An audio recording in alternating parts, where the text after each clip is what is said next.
కావాల్సిన ఎవరు lab technician. ప్రతి ఒక్కరికి ఇంటి దగ్గరికి వెళ్ళి ఇప్పుడు టెస్ట్లు చేసుకుంటున్నారు. ఇంటి దగ్గరికి శాంపిల్ బ్లడ్ శాంపిల్ తీసుకొచ్చి ల్యాబ్ లో టెస్ట్ చేసి ఈ పలానా రోగం వచ్చింది, లేకపోతే పలానా మంచిగా ఉంది, మీ బ్లడ్ కౌంట్ ఇట్లా ఉంది, ఇవన్నీ టెస్ట్ చేసేది ల్యాబ్ టెక్నీషియన్ లో. అదంతా బాగా ఇండస్ట్రీ మొత్తం గ్రో అవుతుంది కాబట్టి ఈ ఎంఎల్టీ వాళ్ళు సొంతంగా కాళ్ళ మీద నిలబడుతూ స్వయం ఉపాధి ఉండొచ్చు, సొంతంగా వాళ్ళు పనిచేసుకోవచ్చు, లేదా ఏదైనా ల్యాబ్ లో పనిచేసుకోవచ్చు, లేదా హాస్పిటల్స్ లో పనిచేసుకోవచ్చు.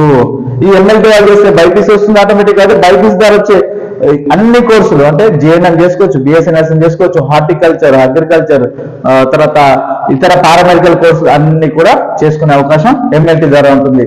సార్ ఎంఎల్టీ చేసుకుంటే ఇంకా లాభం ఏంటి అని అంటే మీకు ఆల్రెడీ చెప్పాం కదా, ఇది 1 year అప్రెంటిస్షిప్ చేస్తే 1 year అప్రెంటిస్షిప్ చేస్తే పారామెడికల్ బోర్డులో రిజిస్ట్రేషన్ చేసుకునే అవకాశం ఉంటుంది. రేపు రాబోయే కాలంలో ప్రభుత్వ ల్యాబ్ టెక్నీషియన్ పోస్ట్ వేసినప్పుడు డైరెక్ట్ గా ఎలిజిబిలిటీ మీకు వస్తుంది 18 సంవత్సరాలు నిండితే.